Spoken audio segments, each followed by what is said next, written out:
So on this week's episode of Be More Super, the podcast, we've got a great guest coming all the way from LA.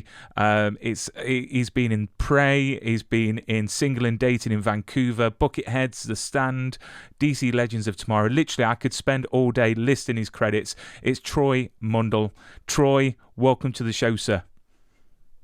Good morning, Brian. Thank you very much for having me. It's a pleasure to be here. Oh, do you know what? The pleasure is all mine because your resume is just stunning. It really, really is. But before we dive in to your awesome career, the past 2 years have been a challenge to say the least. And I just wanted to know how has it been, all this madness over where you are, and how have you kept positive and moving forwards during the last 2 years? With the COVID situation, I'm assuming you're referring to. COVID was obviously a trying time for a lot of people. It was a very scary time. When things started to normalize a little bit, midsummer 2020, the Actors Union in Vancouver actually allowed us to start doing productions on a very, very limited basis. So essentially what we did, and I think this fact still rings true, is that we possibly put on the first live theater performance post-COVID. We did a rendition of Mike Bartlett's play, Cock. I'm not quite sure if you are familiar with the play. I am, yeah. Yeah, it's a good play. Yeah, it's great. There's no set, there's no set, there's no props, there's no miming. So we were able to get a small crew together, and we filmed it live, streamed it live, and it was live edited to a live audience. So we were actually able to perform live to an audience and didn't have to bring them in theater. So we used our time constructively during those days. That is awesome.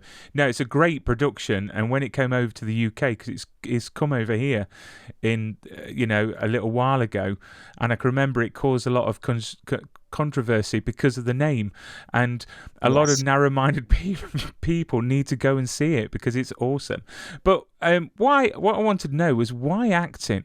Why not a normal 9-to-5 job? Why endeavour into a career that's quite challenging and very competitive? That's interesting. Seems like the same question that my mom has been asking me for the last 20 years. It's one of those things where I don't think I chose acting. I think it chose me, to be honest with you. Growing up on the East Coast, acting wasn't something that was in the forefront of career choices.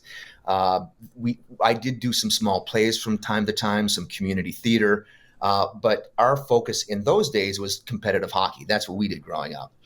And finally, after I graduated from university, I was kind of sitting around the village not knowing what to do with my life, and I was doing what I normally did, was watching TV and imitating and going along with the characters that were on TV. And I said, wait a second, why don't I try that as a career choice?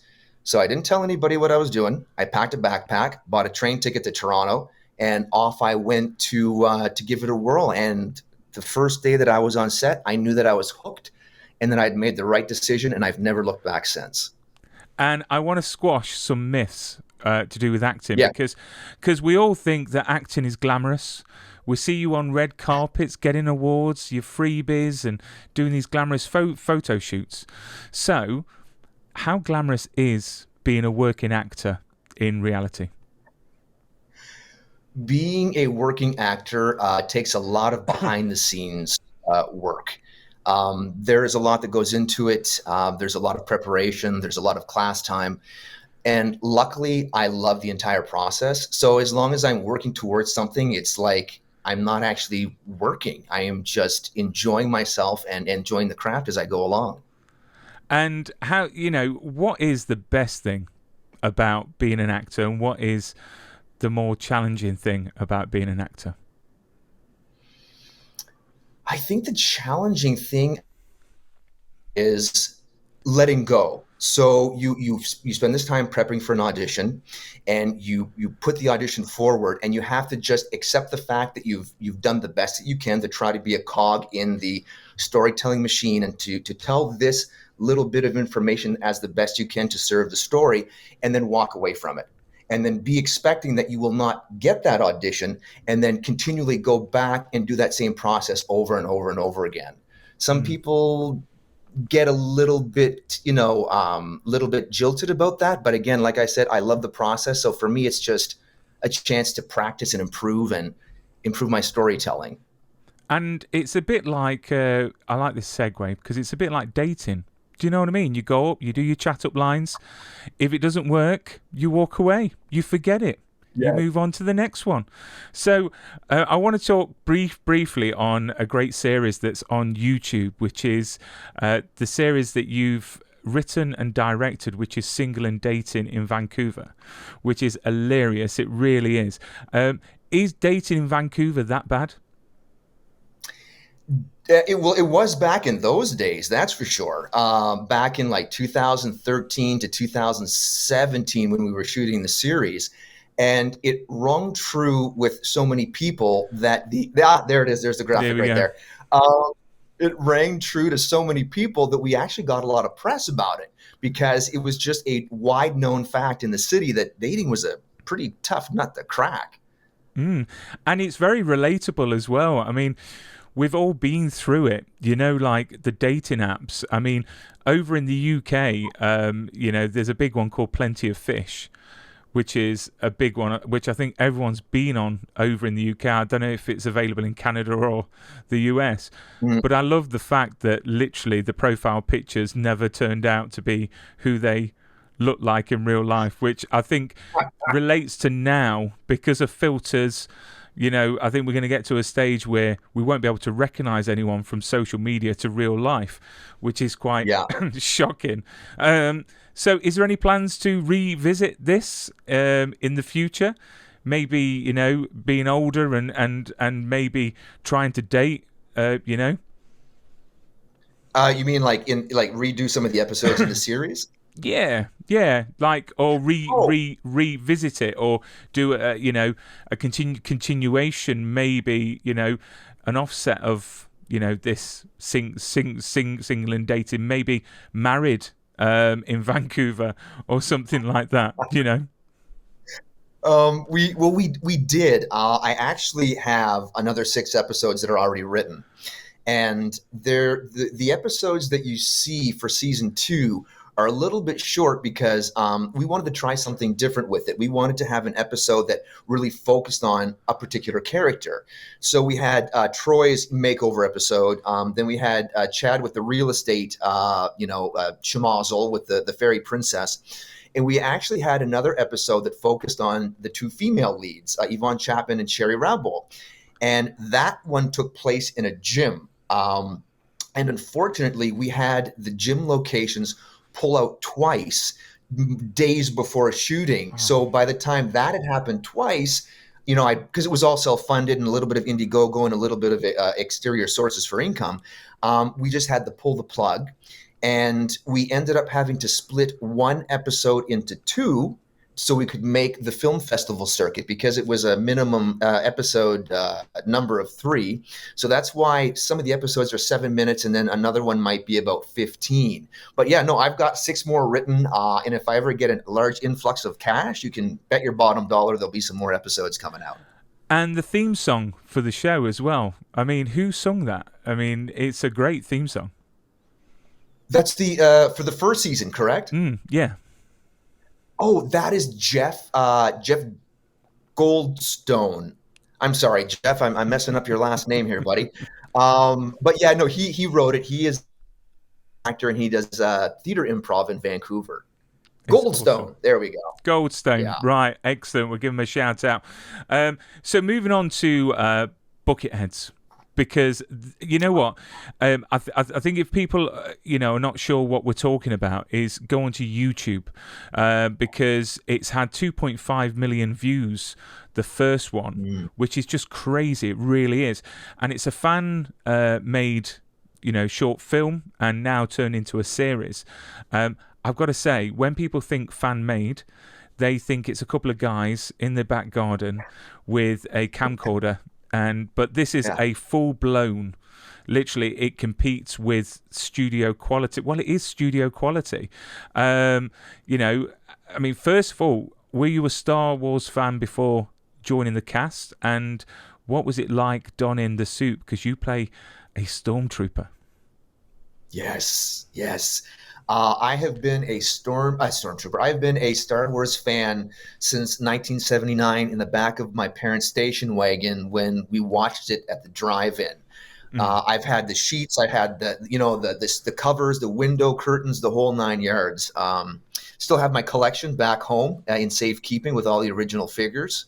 Wow. So yeah, huge Star Wars fan, huge Star Wars fan. And when Marco had approached me, because we knew each other since the single and dating in Vancouver days, and he says, I got this series and I want you to play a stormtrooper. I was like, oh my God, it was like a dream coming true because I've always wanted to own a TK kit. And to put one of those things on is so cool, Brian, so cool. You know what? I can imagine. I mean, what was filming like? Because, it just looked absolutely stunning. It really does. The effects around you, the sets are just unbelievable.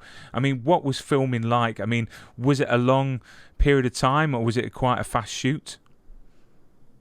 The original short film was done over a weekend or 3 days. And in that time, they did not have a stunt suit for me. So the mobility was very limited. Have you heard of armor bites by any chance? Armor belts? No. Okay. So because the joints are so small, the space between, if you move your joints past that range of motion, your skin gets pinched between the plastic armor joints. So they call those armor bites. And in the first one, I had to do a run and slide. Chad had to jump into a ravine. By the time we were done the shoot, we were pretty much black and blue in a few different spots. By the time the series rolled around, they gave us a lot more range of motion. And the series has been shot over several months just because of the scope of the series, the production value of the series. They have to raise enough money in order to shoot a different segment. I mean, do we know when we're going to get the next episode? Because, we've just had the latest one in June. Just gone. I mean, do you know the plan on when the next episode is going to be? Because the last one was released in June. I mean, have they recorded all of it, or is it a case of they're recording it and then releasing it? I just spoke to Marco earlier last week, and it looks like the next segment is going to be shot in early 2023 and then coming out a little bit later on. Let's say spring of 2023. Do you know what? It's just teasing because, it's just great. It really is. Because the thing is, we've never really explored stormtroopers, and I've never rooted for stormtroopers before. You watch the films and it's all about Luke, it's all about that side, but you never root for the stormtroopers, and now you've got a face to the stormtroopers, a bit of humanity, and it's just great. It really, really is, and it's just a great show. I mean, have you kept anything from that show by any chance? I mean, you said you wanted to own a suit. Yes, technically they did get me a custom suit because originally in the first short film I was wearing Marco's, and Marco is just a little bit more slight than I am. So I needed a bit more room to breathe so I could fully encapsulate the action that they wanted me to do. So technically I do have a TK suit. They just keep it there in the production office. And you go and visit it every now and again, put it on, and you can have a walk around, because I just think they just look spectacular. Unfortunately, I'm like a silverback gorilla size guy, so I would not look good in one of those suits. Probably one of the green creatures. I forgot what they're named now. But yeah, I'll probably suit that character. But funnily enough, I only found out not that long ago that my wife's great auntie was actually in Star Wars. So, Really? Yeah, she was. She was in the cantina scene. Do you know the character that looks like the bat head? Yes. That sits there. So she was hired to be. Well, she's credited as Aunt Beru in the cantina scene, Okay. but she played that character, and then halfway through, Rusty Coffey, who's quite well known for other things as well, had to take over because the head was too heavy. But yeah, I've got all her original contracts and stuff from shooting that, so that is kept very safe as well. But you should keep all your figures very safe because they are quite valuable and collectible. Thinking back when I was a kid and I had the Millennium Falcon, you would think, Same. if I could go back in time, I'll be like, don't open it, keep it in the box, just play with the box, just make one out of cardboard, because they're worth thousands now. So let's talk about Prey, because this has been so anticipated. I mean, when this got announced, the internet went wild. It really did. And I'm of that age when I can remember Arnold Schwarzenegger and Carl Weathers and every film afterwards. Even they've all been great in my eyes. But the great thing about Prey is it's Hulu's biggest premiere, and it's done so well. It really, really has. And you play Spy Class in the film, which is one of the trappers. If you could talk us through how you got the part, how it was presented to you, and what was the audition process like? Because I can imagine it was quite, kept under wraps because it was quite secretive at the beginning. Very much so. When we first, the breakdown was basically looking for French speakers. I am of French Canadian descent, so it's not it's my wheelhouse, as they say. We didn't know what we were auditioning for. At that point in time, it was called Skulls. And we had all auditioned for the Big Beard role, and they had cast us after that. So it wasn't until about a week and a half after the audition that my agent called me up and they're saying, hey, they're eyeing you up for this part called Spyglass. And I'm like, okay, awesome. That sounds great. And I don't know if he actually told me it was the new Predator movie at that point. So I still thought it was this movie called Skulls, which was great, period piece set in, we knew it was the early 1700s. But once I found out what it was, and once I got cast,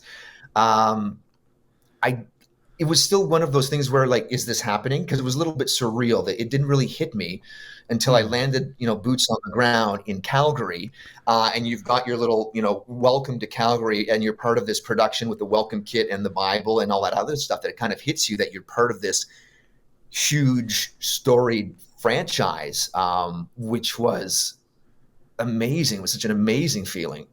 I mean, did you ever feel like when you was filming it that it would ever be this well received? Because the reviews have just been incredible, and I've seen it about 4 times because it's one of those films that it's got so much detail. You notice something new every time you watch it. So did you feel that when you were filming it, actually this is going to be quite big? We knew we were part of something special. The storyline. I mean, Dan Trachtenberg, who did 10 Cloverfield Lane. He's got an amazing knack for storytelling. Strong female lead. The authentic casting for First Nations, and all this wrapped into a Predator movie. We did know we were part of something special, and we loved that. And coming out of that, and hearing the reviews like you had mentioned, and it being #1 streaming on Hulu, and it was #1 on IMDb for a couple of weeks, and #1 not just in North America, but like in South America and in other parts around the world, was very surreal. And again, I just can't state how much of an amazing experience it was to be part of this project. And personally, why do you think it's done so well? I mean, from your view. I would say it just speaks to a lot of people. It's very refreshing, again, to see a strong female lead who is able to handle herself and take on the evil. And again, it's an authentic, it's a good story. It's well done. The costumes were amazing. I mean, I could just go on and on and on, but I think it just spoke to so many people in those regards. And the Predator in it is just absolutely amazing. I mean, I've had on the show literally every single person that's played the Predator up to now, and I just think the work that they do on it is just absolutely stunning. I mean, what was the premiere like? What was seeing yourself on screen in this amazing movie for the first time? It was, to be honest with you, I was very shell shocked because I've never been to. It was my first premiere in LA. Period. So it was a bit over situation. And you go in and you sit down. You're like, wow, I'm about to watch a movie in a theater with the whole like 20th century intro credits. It was, again, I was shell shocked the whole way through. I had to, again, like yourself, I had to watch the movie multiple times afterwards because I think I was, again, shell shocked, speechless. Oh, there we and are. There's everybody. and the cast is just fantastic. It really, really is. I Yeah. mean, what was it like working with those characters on set? Because I recognise the gentleman on the far right as well from Van Helsing and a few other great shows. I mean, what was the experience like on set working with the cast? It was awesome with the trappers because because it was in the time of COVID. We had to kind of stick in our little units. So us as the Mm. trappers were a little bit of a bubble. So it was Nelson, Bennett, Mike, and myself. We hung out. We watched the hockey playoffs together. We did some horseback riding lessons together. It was kind of instant chemistry and friends for life with these guys. And on screen, we see you share some great scenes, with the Predator coming to get you. But I've got to say, in real life, when you're filming, I found this image and I thought it was great. And this is Yes. so this is a bit about behind the scenes. This is Dane, Yes. who one of the guys that plays the Predator. I mean, this has got to put your acting skills to the maximum because that doesn't look scary. So when you're on the floor trying to I just think it's awesome. I mean, from that to the finished article, I think it's incredible.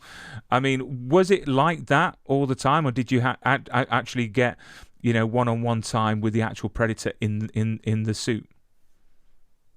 I did not. I did see the Predator in the suit on set in different locations, but for this particular scene, I did not get a chance to see the Predator. That was my Predator. Dane was gracious enough to grace me with his presence there. Bless you. And then the internet went wild, and I think this is great, and it's a great compliment to this other actor. I think you're probably going to know what I'm going to talk about. So when the film got announced, and obviously the internet went wild, especially in Venezuela of all places, Yep. because they were posting about you and Ryan Reynolds, which I think Mhm. great. And this is the picture that did it all. And you know what? My wife isn't very good on recognizing faces, so I showed her this picture, and she thought it was Ryan Reynolds. Are you serious? I Wow. am totally serious, and she loves Ryan Reynolds. So, I mean, what was that all experience like? Seeing all this social media saying that you were apparently Ryan Reynolds doing a bit in the in the movie. I think that's crazy. The Ryan Reynolds comparison has been around for a number of years. So for myself, it's nothing new, except it's been on a much smaller scale. So when I used to work in the customer service industry, people would come into the restaurant. They'd be like, "Hey, do you know who you look like?" I'm like, I have an idea who you might suggest."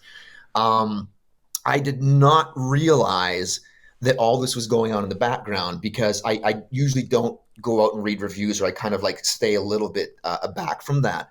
And my friend Jen texted me this. She goes, "Hey, did you hear that there's a Reddit thread?" I'm like, "Reddit thread?" She goes, "What about?" And she sent it to me. I'm like, "Oh, goodness." And then all of a sudden it spiraled into these, like you said, articles in Venezuela where they were doing like full on page articles with side by side comparisons. So yeah, no, it's interesting. And I mean, I'm flattered because Ryan Reynolds is a great looking guy and he's very talented. And Ryan Reynolds should be flattered as well. I mean, have you had any contact with Ryan as he reached out? Because he's the type of bloke that would. I mean, have you had any interactions with him? No, no, I haven't. No, I haven't initiated anything like that. I'm just kind of, like I said, sitting back and letting whatever unfold on the internet without any things going on my end. Yeah. And off the back of Prey, the fans are literally so excited from this movie that they're coming out with more concept art. And I've got to say to the viewers and listeners, well, not the listeners because they can't see, but the viewers, this isn't real. This is a concept that I saw on the internet about the possibility of the next Prey movie based during World War II in No Man's Land. No way. Yeah, and then there was another one that was based in Japan, which, who knows, it would be great to potentially reuse cast from Prey to this movie. I mean, there are franchises that do that, so who knows? But I just like the fact that everyone's getting behind it and getting passionate with it, because it's been a while since I've seen that for a franchise like Predator, which is great. Also, I wanted to touch, obviously your IMDb is just incredible with roles, but I noticed something on your social media that you worked on Supergirl, but it wasn't on your IMDb. Yes. It's just there. There it is. Yeah. And that is, well, I can't play video, unfortunately, but just after that frame there, you get pulled into that lovely, lovely sort of, what would you call it, cabinet behind you. Was that stunt work that you were doing, or was that an actual part? Because it's not on your IMDb, believe it or not.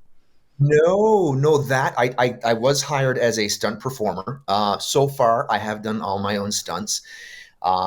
This is called a wire pull. So basically, there's a bloke behind the wall there, and I think if you can look closely, you actually see the cable going up to a small hole above the armoire, and they give me a yank, and I go flying into that case in the back. And all of the cakes and goodies that I go flying into, that's all it's all foam, obviously. But the bottom part is wood. So I had to make sure that I cleared that before going into the back of it. So the stunt apparently went well. But because of time, what I was told is they had to snippet that scene a little bit. So that part got cut out. So when something gets cut out and it doesn't make it into the final cut, it doesn't end up on your resume and it doesn't end up on your IMDb. That is just Yeah. unfair. So not only you're an actor, writer, director, stuntman, can you play any instruments? Can you play the spoons? I can play instruments, but I'm definitely not a stuntman. I have too much respect for what the men and women who train for that stuff constantly do. I'm just a guy who can handle a little bit of stunts. Like, I would never get hit by a car. I would never throw myself off a building. So kudos to those guys and gals who can do that. But as far as an instrument is concerned, pardon me? No, that's fair enough. I would not want to be hit by a car either. They're crazy, No, but they're very well trained. Yeah. Yes, I do play drums and I do play guitar, actually. Oh, awesome! So another bow to your string to your bow, as they say. So let's talk about what's coming up next for you, because you've got a Lifetime movie, and apparently, in the States and Canada, Lifetime is quite a big deal. It's quite a big channel, and you're in an Amish sin, which sounds very interesting. Can you tell us a bit about it, or is it still under wraps of what the show is about or the film is about? It is still under wraps. I have some very small talking points, but unfortunately, they don't actually allow me to elaborate too much about it. That is fine. Yeah, but it does come out on Lifetime, October 29th, 8 p.m. Eastern. Excellent. And did you film that in Amish country, or was that filmed in Vancouver? Or That was, yeah, it's just outside of Vancouver. It was all filmed in the.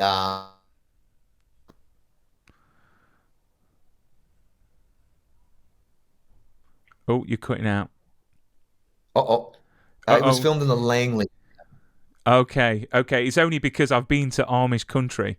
I've been to near Lancaster and on the East Coast, and it's just amazing. It's just beautiful place.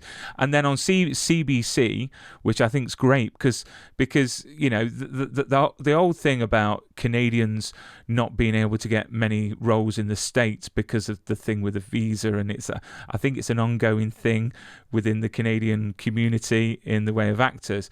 But CBC are doing an excellent job. I mean, they've just made SkyMeds, they make Schitt's Creek, and then obviously you're going to be in Bone of Crows. Is that correct? That is correct. Bones of Crows, written and directed by Mary Clements, which I just found out that there's actually two versions of this. She had cut a film, which was featured at TIFF this year, which is amazing. Congratulations to her and her team. And they will be displaying a 5-hour miniseries on CBC, I believe, in the spring of 2023. That is awesome. And then you're doing Washington Black. I mean, the thing is, you're so busy. I mean, is it a case of now you're just going to put your feet up and relax for a little while, or is it a case of you've got to always be chasing something else and auditioning? I'm a bit of a workaholic. I think Tom Cruise once said being on set is his holiday, and it's the same for me. I would rather be on set than anywhere else, and I love what I do, and I just want to keep on working. And one of the last questions, Troy, before I bid you farewell, is if you could go back in time to your 18-year-old self, knowing what you know now, what would you tell him? As far as career advice, Any advice, and it could be career, it could be personal, it could be, the lottery numbers. What what advice would you give him? I would say whatever you decide to do, fully commit yourself to it. And I think that's the only way to success and to fulfillment is you find something that drives you and fully commit to it. That's awesome. Troy, you've been a great guest. It's been an absolute pleasure chatting with you. And I look forward to the next episode, of Bucketheads. And I can't wait to see, your rest of your work. So I bid you farewell. Stay safe and keep super. Brian, thanks again. Had a great time with you, and enjoy the rest of your day, sir.